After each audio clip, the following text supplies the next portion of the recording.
Alright, what we're going to be talking about here is Warcraft logs. I'm going to be sectioning this out into a few videos because I like to rant and I don't like to edit, or I'm too lazy to edit right now. So we're going to start by breaking it down into kind of the simple uses, what Warcraft logs is in this video, and how to use the bar graphs to figure a few things out, which I'll go over later. Now, you're going to see Warcraft logs used for raids. But it's useful beyond that too. You can use it in the Mythic Plus dungeons, you can use it Karazhan and stuff like that, and post them as personal logs. They'll be uploaded to the world, and you can compare what you do versus others. Now you can, and it'll also show you, let's say you take the raid information, because those are longer fights, you can compare the parses from that for yourself versus other people of your spec. And that's what's really important. Somebody may be beating you in the damage meters, and it feels great to be the top of the damage meter, but that's not the end all. Certain specs, melee or range, are better for certain fights, and it's more important in how you're doing versus your class. It may look like you're not doing good on a certain fight, but maybe you are. Maybe it's just that another class is better than you. So it's not your fault. It's just about performing as best as you possibly can, and Warcraft logs is just a tool to help you try and understand, and it's something you can look at after raid instead of looking at damage meters and having the damage meters get erased. This is always here. You can just go back and look at it in your free time. So we'll talk about how you install it and use it. It's pretty simple. So you'll come to warcraftlogs.com and you just hit this get started button, and you're going to want to download their application here, and you'll use that with your logs. Now it's really simple to log your combat. This is the command you use, and you just type that in your chat box. So you enter in Neltharian's Lair, and before you start you do /combat log, and when you're done with the dungeon you do /combat log to end it, and that's really it. There is some add-ons you can get that do the same thing. Loggerhead, DBM, and Ask Mr. Robot. I personally use Loggerhead. It's really nice because you enter a dungeon and it asks you if you want to log it. You say yes, and at the end when you leave it just ends it. DBM, I've heard, will only count boss fights, so that may not sound like a big issue, but the thing is that if a pet or something is summoned during trash, DBM doesn't have an association for it when they log like that, so it won't be like a hunter's pet or a warlock's pet might not be parsed with them for a boss fight and won't be connected to their damage, which would hurt their performance. So it's best to just have it logged the whole time. You can do it manually. Ask Mr. Robot might work. I know Loggerhead works. So you got a few options, or you can just do it manually. The only other important thing to remember is there's an option in your Warcraft settings called you go under network, and then it's advanced combat logging. Make sure to turn that on, because you're going to be compared to your spec on Warcraft logs, but in two different regards. One, just to your spec versus all item levels. Anybody who's ever done that fight, be it from 780 to 880 or higher or whatever. Now if you're 840, do you expect to be doing as much damage as the 880 people? No, so you're going to be parsed probably more towards the middle of the pack if you're doing everything right.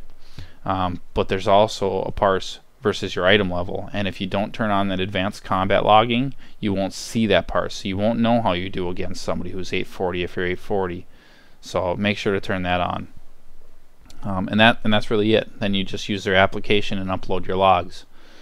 So beyond installing Warcraft logs and using it, or using the application, there's plenty of uses for the site. So this video will just kind of go over the most simple use of the site and kind of get a feel for it. So clicking this drop down menu shows you the Emerald Nightmare is already exploded out. You can see the options, and the new raids are up here, and they even got mythic dungeons down here. What we're going to be looking at today is the statistics, which these are bar graphs. We're going to just look at it for the entire Emerald Nightmare, because this is a blanket. Really, this is just to get an idea of how specs are, how they scale. So we don't need to look at anything too specific in this view. That's what this ranking view is for, and this is what we'll look at later when we look at our own personal logs. So we'll just look at statistics for all of Emerald Nightmare. Now it looks like a lot of stuff here. There's a lot of numbers. basically this is a 0 to 100% ranking for how a spec does, damage wise. Now you can look at other things too for healers and tanks and such, so it all is essentially the same. There's a bunch of settings up here. What do they all mean?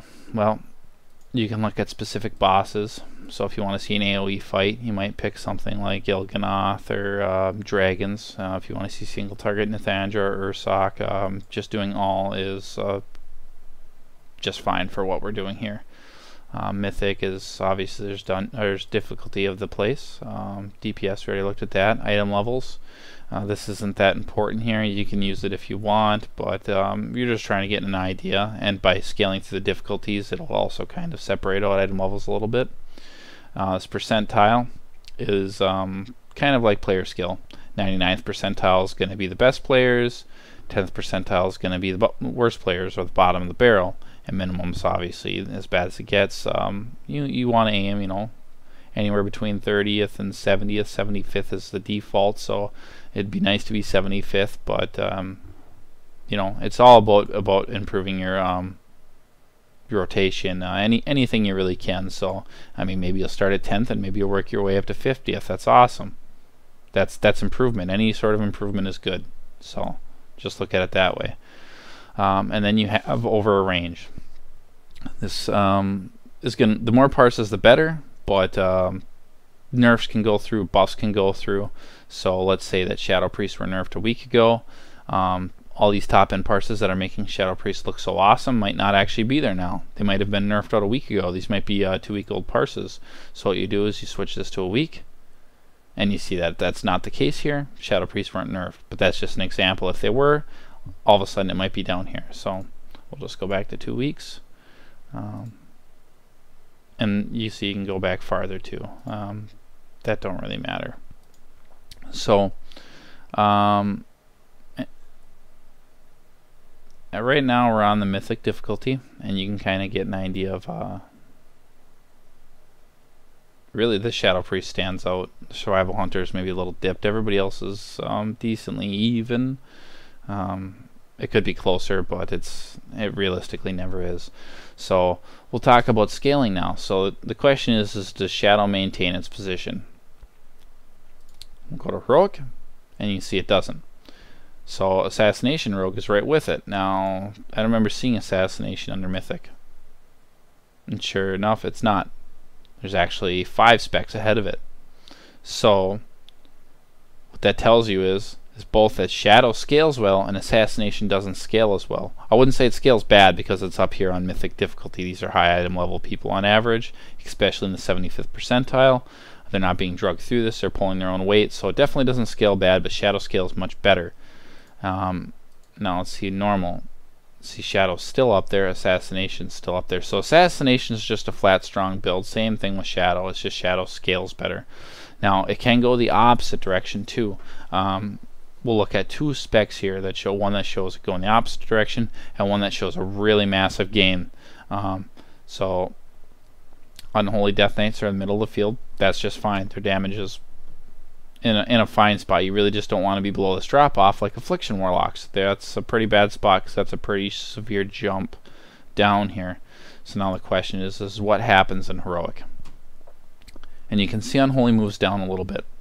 So it's not scaling with gear very well. Affliction moves up. It moves up that step, but not that far. So is it one of those specs that just is kind of bad the whole way through, or is it going to finally hit a break point where it's going to take off? And we'll go to Mythic to find out. And look at that. There's Affliction right there. 2nd damage spec. So that tells you that not only probably does artifact power affect it, but item level and gear affects it as well. Affliction scales extremely well, but it starts off with horrible base values, unlike Shadow, which is strong, and Assassination, which is strong and normal too.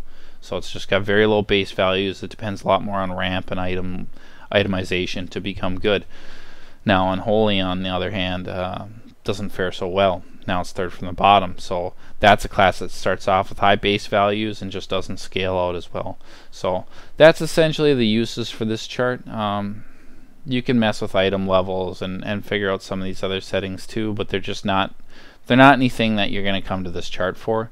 We'll be looking at player rankings in a later video, and that's where you're going to figure out more fine details. This is just to show essentially scaling, and you can kind of get a look here on how good your class is doing. So if you're in heroic, you might go, how am I as an elemental shaman? Well, elemental shamans on average are about right here, so they're not bad. I mean, they're definitely could be better, but that's essentially all this is for. So I'll be posting up more videos later on detailing how to decipher your raids logs or your own personal logs, and how to use those to compare yourself or somebody else to people of equivalent item level and equivalent boss kill times, because that matters as well. If somebody did a fight in 5 minutes and you did a fight in 8 minutes, even though you're both the same item level, you can't expect your cast count to be the same. So just what it is. So thanks for watching.